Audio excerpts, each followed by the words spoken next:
there's not enough time for me to talk about all the subjects I'd like to talk about. But what I'll do is I'll touch on the book, Section 35, how it got in there, and by that time we'll probably open it up for questions. I can talk about Indian Act, Chief and Council, stuff like that as well. I used to teach it, so so I know a lot about it. And, okay, first of all, I'd like to introduce everybody to the only Aboriginal treaty rights book that'll probably ever come out. So it'll be a reference book for next 500 years. But it took a while to write, and I think one of the things to take note of is that it was written by Indian people, my son and I. We wrote the book. So it's very technical and in spots, but it's also a biography of myself. And I was a hell of an activist when I was young, but you'll see it in the book. And I'd probably still be in jail if they ever caught me. But in any event, the book, at some point in your life, you'll need to understand Aboriginal treaty rights. And that was one of the main reasons I wrote it. And the other reason I wrote it was I heard so many young people say that, well, how come we don't have any books about our people out there? So I decided, hey, I'm going to make a book about biography. I think I've done enough things in there to, and actually I only did about half. I only put about half the stuff in the book, so there's a lot more yet. And I am writing another book. I'm going to write one more, and it'll be sort of a follow-up to this. But if you want to understand Aboriginal treaty rights, this is it. And okay, now I'll get into how it got in there. I spent 8 to 9 years in both TB clinic and residential school. That part's in the book as well. See, and I think I was the only one in Canada to actually take them to court. But before it ever got before a judge, they settled. And I just said, no conditions. So I was able to write about the experience in residential school like it really was.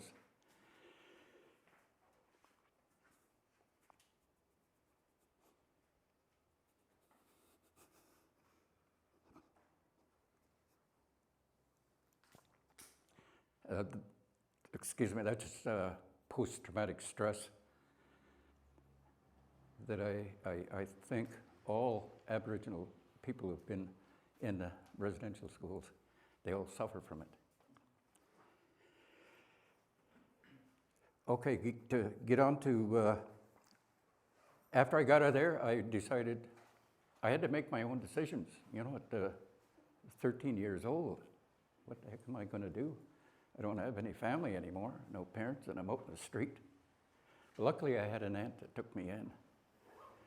And I worked her market gardening operation she had going by looking after the fields in the week after school, and then selling on the weekend. So I got used to crowds, got used to selling the good, the bad, and the ugly with that. And there's all of that when you have to sell. So in any event, I went on to university. I went to Western, and I got a job with the Union of Ontario Indians in land claims. And they didn't have anything in place at that time, nothing.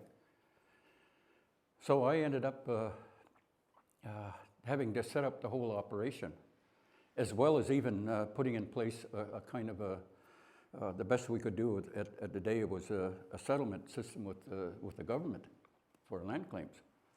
So I did that as well. And I worked on probably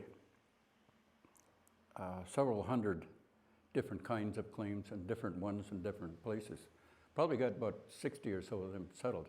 But what it did, it gave me both a background in history, so I know our history inside out. I know Aboriginal treaty rights inside out.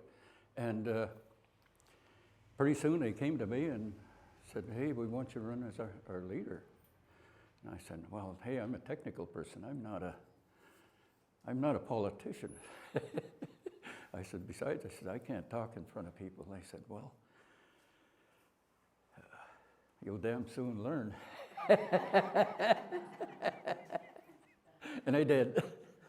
But in any event, it gave me a background in Aboriginal treaty rights, in understanding what the rights were and what the treaties really mean. So I usually like to give a talk for people to understand Aboriginal or treaties.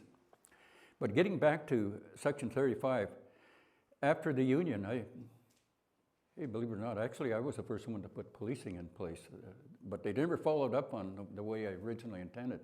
I intended to have a whole hierarchy in there where, our officers could go up the system. We'd have just as much authority as others, but work together with everyone, but it never got done. And your tax-free status is also what I'd done. So I was very active, and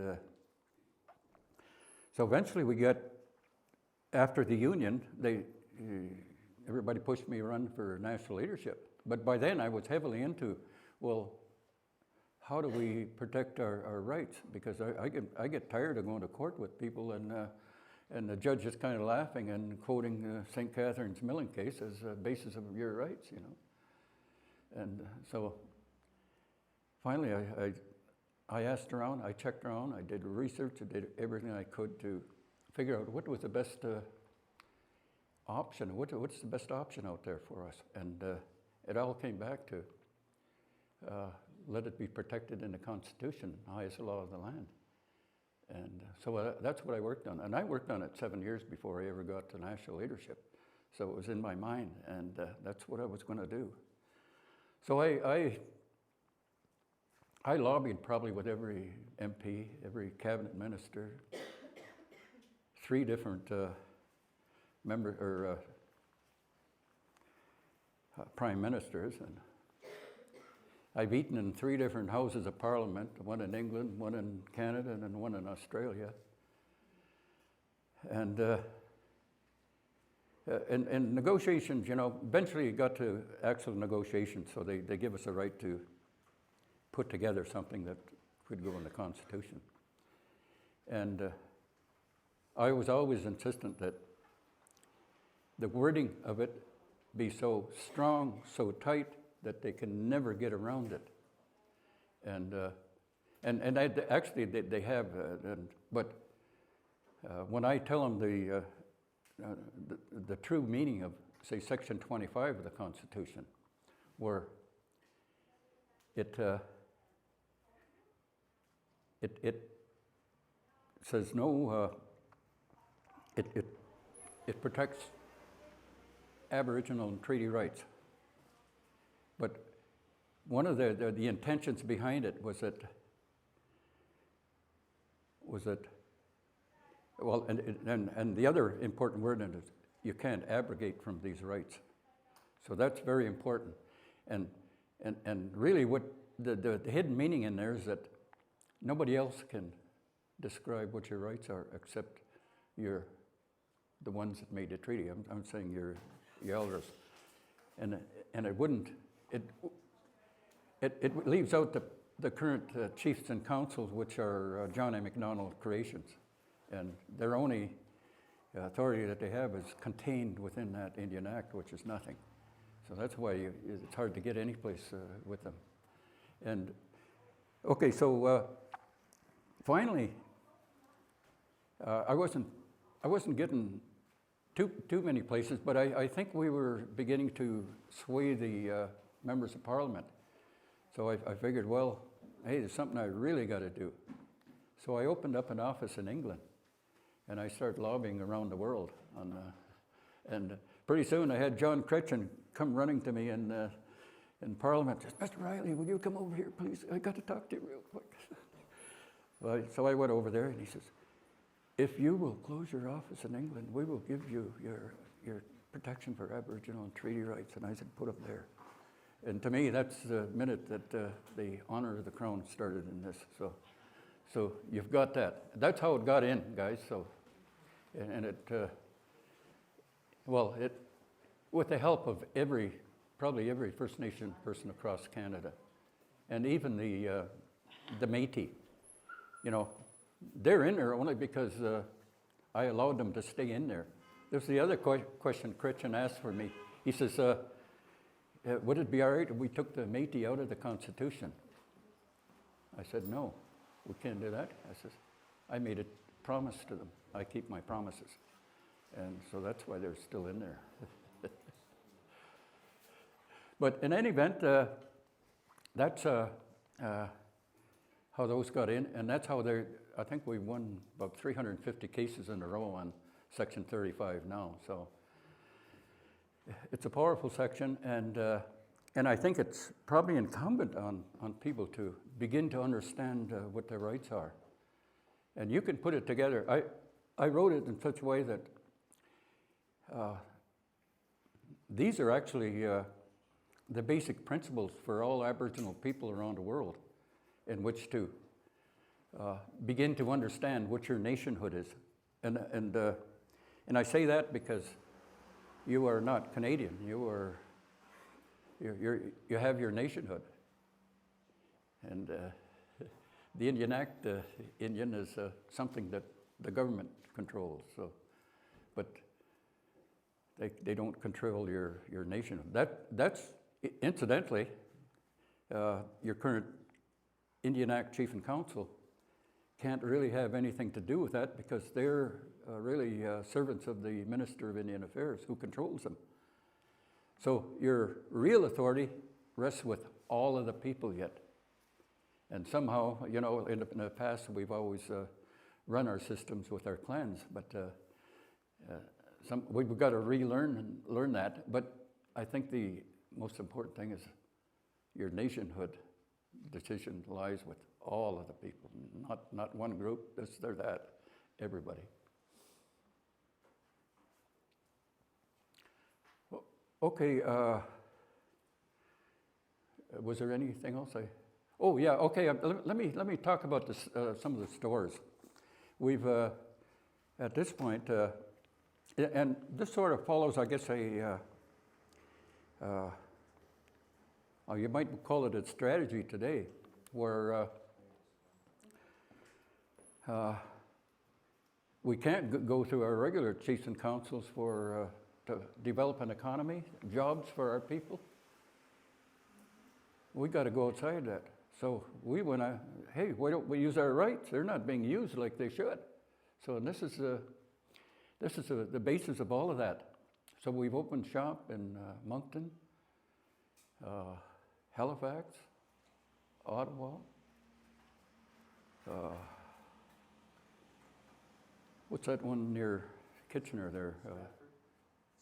Stratford, yeah, and London. And then there was a lot of shops opened in Toronto. So there's, I don't know how many is in Toronto now, about 25 or so. And there's various other shops. And I think across Canada now, there's probably closer to 500 First Nations shops open. So, and that's a lot of them too. I mean, they provide work for non-native people as well. So, and sometimes that's all you've got out there is you got to look for the best workers. But in any event, that's what's happening, and this, thankfully, is another store, and we need to crack the shell in some of those other cities yet. But I think it's something that's coming, and I think we'll begin to see a lot of change as we eliminate and what in my mind is the most god-awful thing that we have to face, and that's the racism in the Indian Act. And even currently now, the treaties supersede it. Your treaties are just so powerful. And the thing you have to learn about those treaties yet is, what are all of those rights your nations have?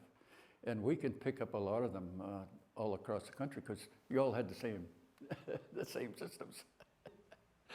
So your rights are all the same. So like in the Mi'kmaq Treaty, you have there's a section there where they're allowed to build truck houses any place in Mi'kmaq territory. That means downtown Halifax. And they've done it. Okay. But a lot of those rights are yours too. And yeah, one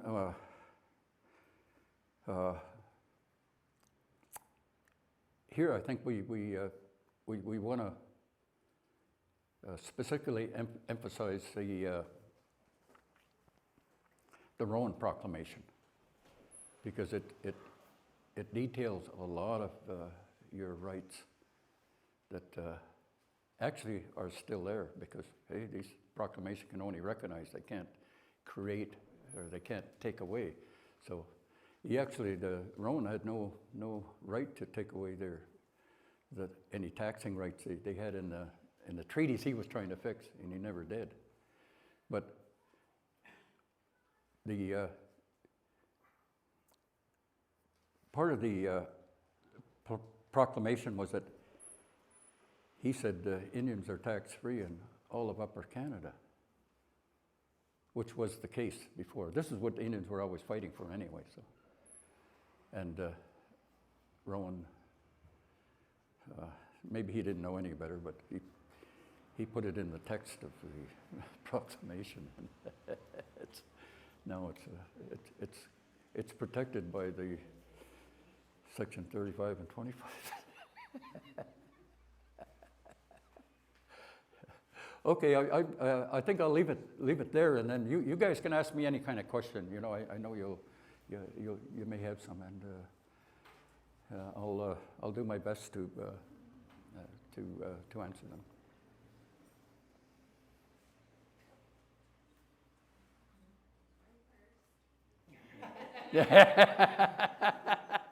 Am I that good?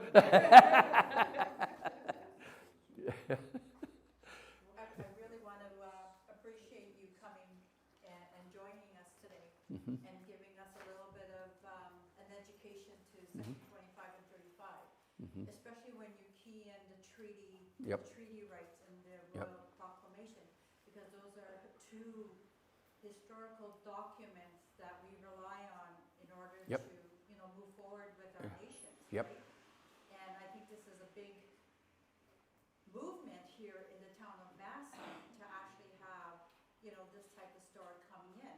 Because it's always been a struggle. I remember when I was a little kid, I lived in Massey, and there was so much discrimination against, me as a Anishinaabe little girl. And it took me a long time to really understand who I was really meant to be, or who I am as the Creator had created me, right? The crazy thing about your treaty lands is that they were never purchased from you.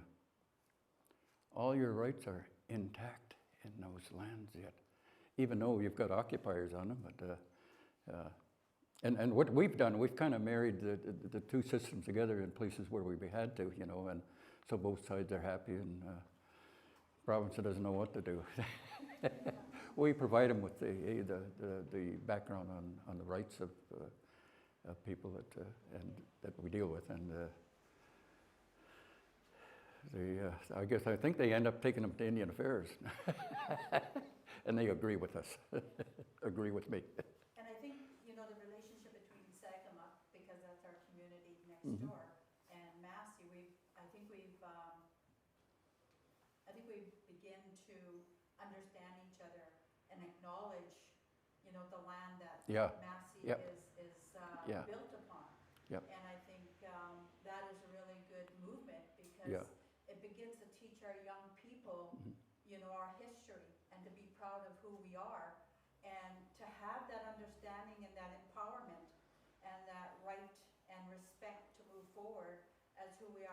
Anishinaabe people. And to really understand Section 25 and 35 and the Indian Act and what it means to us and what it did to us, but also to empower us to use that knowledge to move forward, maybe in a political way, or even going to the store and I offer my status card and I get these eyes rolled, you know, and Yeah. I'm thinking, okay, how am I gonna respond to that type? Do I walk away or do I stand and you know, this is who I am as Anishinaabe? How do we put that in a statement where it's kind? Because Anishinaabe people are very kind and very respectful. And we're a relationship-based society. We're always connected to each other. So, you know, to understand that and to really teach us, and I'm 66 years old, and I'm learning what you just talked about, just a little bit, but I still have a long ways to go to really understand that and to use it in today's society. You know, now we've got modern land claims versus, you know, the old way of mentioning Yeah. the land claim. Yep. Now they're calling it modern land claim. So I'm thinking, okay, what has changed here? You know, and even understanding when you're saying about the Indian agent, they had ruled us, and you know, chief and council are under the Indian Act. They are, I would call Indian agents. Servants of the minister. Or services of the Indian, yeah. So how do we change that? How do we Yeah. bring back our traditional And values? I think, you know, in the end, everybody's going to need each other. Yes. But they got to learn to understand that, well, hey, guys, we can all make this work. Hey, we'll have to get rid of Section 35 to 40 of the Indian Act because you can't do anything about lands anymore or rights. And we'll handle the ghetto programs for now and change those programs into something that works for our community or for our standard of living, you know, good jobs. Hi everyone, my name is Len Riley. I'm former president of the National Indian Brotherhood. I was involved as the national president. It was my position that we needed protection in Canada's highest law, the Constitution. I then proceeded to implement it and get them put in the Constitution, which after a long, hard fight, we finally got some of the sections in. The two important ones were Section 25 and 35. This book contains how this all came about, 8 years at TB in residential schools. I had to go back and relive some of the horror of residential schools. I'd like to dedicate this book to all of the survivors out there. Purchase this book below.